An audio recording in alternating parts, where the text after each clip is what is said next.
It's a good day to be alive. It's been a cracking 2015. Can't wait for the year ahead. Just me, my dog, and the world. Oh, some toast! Can this day get any better? That's right, Bella. Fresh toast! Scrumdiddlyumptious, am I right? That's the doorbell. I should probably go and answer that.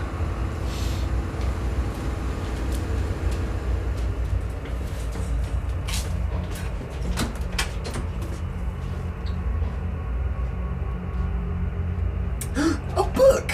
Must have been a late Christmas present from a friend. How thoughtful.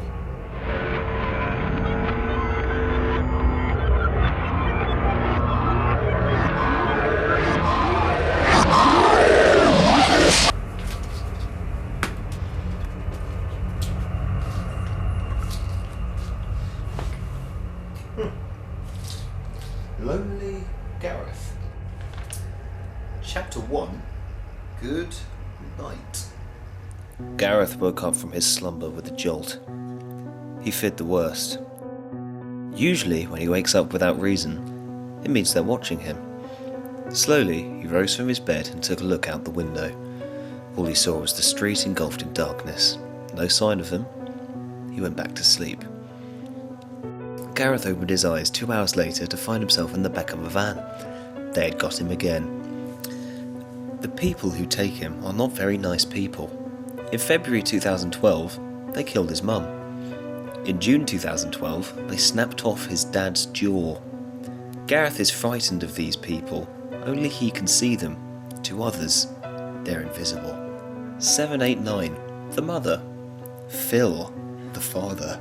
Lizzie, the baby. Fatuki, the sister. They visit his house once a month and kidnap him. They take him to a warehouse where they nail his hands to a plank of wood, then rip out his hair and eat it. Tonight was no exception. The people had a lovely meal. Never had Gareth wept so much. Later that evening, the people brought a blood-red, stained Gareth back home. Gareth went upstairs and slit his wrists in anguish, but passed out from the shock before he could do any real damage. Good night, Gareth. A spider crawled into his dad's ear that night and devoured his brain. When Gareth awoke in the morning, he saw his father's corpse laying still in the front room. Gareth was now an orphan. I think that's enough reading for today.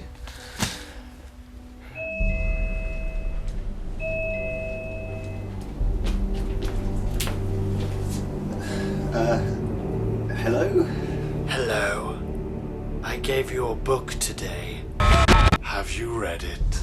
I made a start on the book. It's not really my cup of tea, so... Have you read the book? not exactly. But it's your book. That's...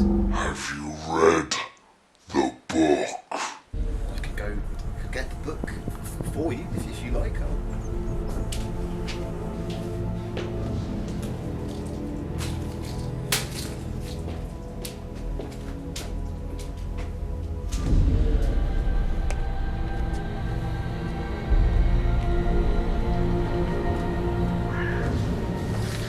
There are some weird people around. Oh well, not much you can do about that. Wait, do you want to see this weird book? Look at this. I mean, actually look at some of this. What kind of twisted mind would write this? Shall I read some to you?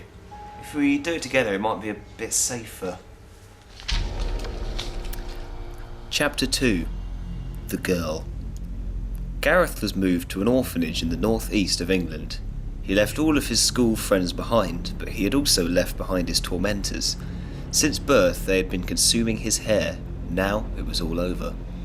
On the first day of settling in, Gareth met a girl called Violet Decay. It was love at first sight. They were both 12 years old and both had lovely smiles. Gareth asked her out, and she said yes. The two of them spent the rest of their childhood living happily in the orphanage. In the summer of 2013, the people found out where he was living. On the 28th of July, all 5 of them strolled up and knocked on the door of the orphanage. Once let in, they shot the owners with taser guns, trashed the building, then grabbed Gareth and his new girlfriend. With no force required, they carried out the 2 struggling youths to their van and drove them back to the sickening warehouse of horror. Although, instead of having his hair ripped out, this time Gareth was tied to a chair. He was made to watch as Fatuki sawed through Violet's left elbow. Lizzie wrapped Violet's lower body tightly in barbed wire. 789 used a needle to stitch Violet's mouth together. Phil drilled hole into her eyeballs, leaving her blind. After they had finished, Fatuki locked Violet in a cold, dark room. Phil took Gareth back to the orphanage that evening, and Gareth was blamed for tasing the owners and wrecking the place. He was sent to a mental institution in Windermere. Once there, he was given a cell and made friends with a bloke called Ronald. He was a cheery fellow who didn't have any lips. Before Ronald was sent to the institution, he was known to the locals as a bit of a troublemaker. His Friday nights would consist of ripping out the throats of squirrels and setting fire to things. Ronald was so naughty. Despite his past, Ronald and Gareth got on extremely well. He promised to stick by Gareth no matter what, and would always be there to lend a helping hand. On the 3rd of September 2013, Ronald escaped. The institution was closed down due to its lack of efficiency, so Gareth was transferred to a new one over in South Wales.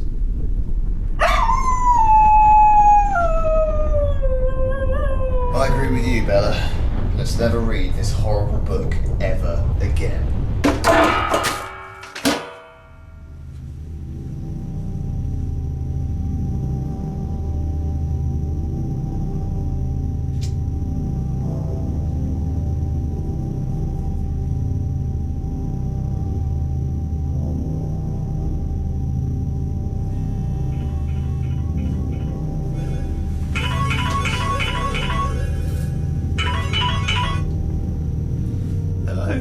Have you read the book?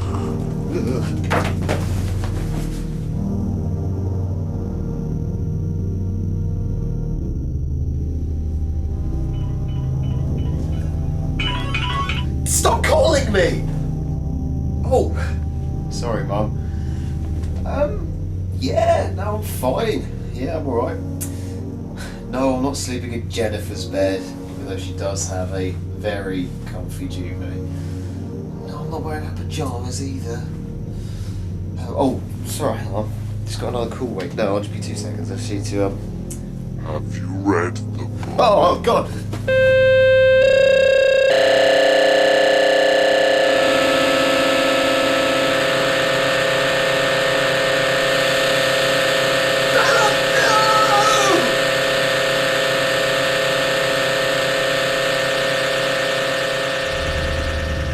If I finish the book, you leave me alone.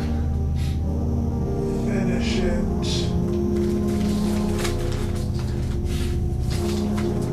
Chapter 3. Interception.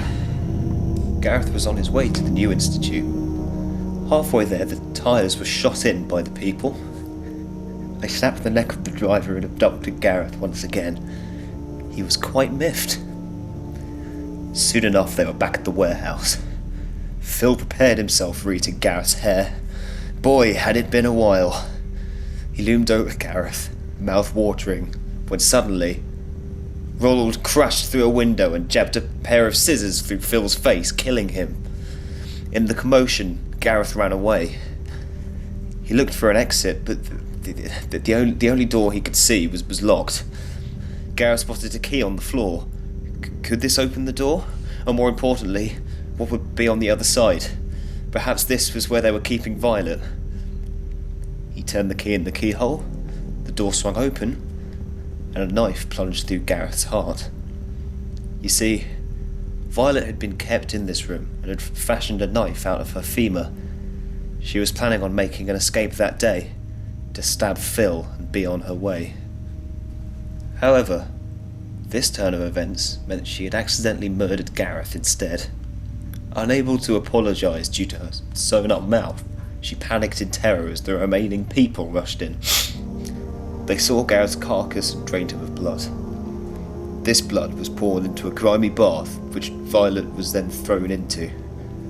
789, Fatuki and Lizzie giggled with childish glee at the pure bleakness of the situation.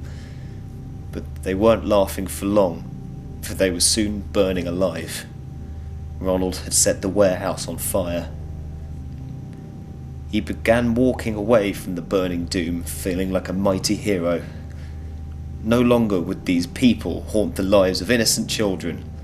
No longer would they infest the world with their evil. The end.